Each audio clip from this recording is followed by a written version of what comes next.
Assalamualaikum warahmatullahi wabarakatuh. Perkenalkan, nama saya Zakia Sari dari NIM 8565521866 dari Fakultas Ilmu Perguruan dan Ilmu Pendidikan di bidang Prodi PGSD. Hari ini kita akan menjelaskan 4 soal yang diberikan oleh tuton kita, yaitu Bapak atau Ibu dosen. Soal yang pertama yaitu makna pilar dalam konteks pendidikan sebagai dasar atau tiang penguat sistem pendidikan. Dalam konteks pendidikan, makna pilar adalah landasan, tiang penopang, atau prinsip dasar yang memperkokoh sistem pendidikan. Tanpa pilar yang kuat, sebuah sistem pendidikan akan rapuh dan gagal mencapai tujuan utamanya dalam mencerdaskan serta membentuk karakter anak bangsa. Oke, kita lanjut soal nomor 2, yaitu prinsip dasar pendidikan menurut Ki Hajar Dewantara. Ing ngarso sung tulodo, ing madya mangun karso, dan Tut Wuri Handayani. Ing ngarso sung tulodo, di depan memberi teladan. Seorang pendidik harus mampu memberikan contoh atau panutan yang baik melalui sikap, perilaku, dan tindakan sehari-hari. Ing madya mangun karsa, di tengah membangun kemauan. Pendidik berada di antara murid untuk membangkitkan semangat, motivasi, dan menciptakan ide serta kreativitas. Tutwuri Handayani, di belakang memberikan dorongan. Pendidik memberikan dorongan moral dan arahan agar peserta didik berani maju mandiri dan berkembang sesuai potensinya.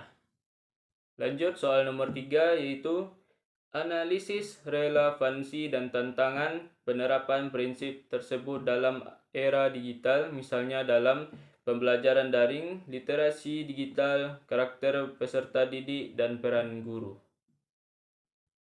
Pembelajaran daring, relevansi, memungkinkan pembelajaran tanpa batas ruang dan waktu, menyediakan akses tak terbatas ke sumber belajar global, dan mendorong fleksibilitas. Tantangan, kesenjangan infrastruktur, jaringan, dan kepemilikan perangkat di berbagai daerah. Selain itu, kurangnya interaksi fisik dapat menghambat penyampaian nilai-nilai afektif dan sosial secara langsung. Literasi digital, relevansi, membekali peserta didik dengan kemampuan memahami pemahaman dan menggunakan informasi secara cerdas, kurasi dari berbagai platform. Tantangan, membanjirnya disinformasi atau hoaks, plagiarisme, serta risiko kejahatan cyber yang menuntut kewaspadaan konstan dan pemikiran kritis. Karakter peserta didik, relevansi, menanamkan nilai moral, etika digital, dan tanggung jawab sosial untuk meminimalkan dampak negatif seperti perundungan cyber dan penyebaran ujaran kebencian. Tantangan, paparan konten negatif dan potensi kecanduan gawai atau gadget yang dapat mengisolasi siswa dari interaksi sosial di dunia nyata.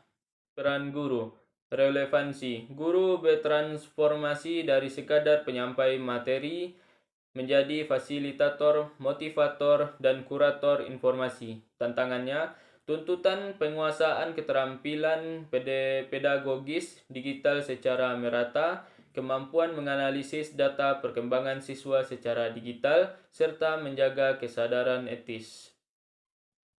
Kita lanjut soal yang terakhir, yaitu refleksi singkat tentang bagaimana pilar tersebut dapat menjawab persoalan pendidikan nasional saat ini.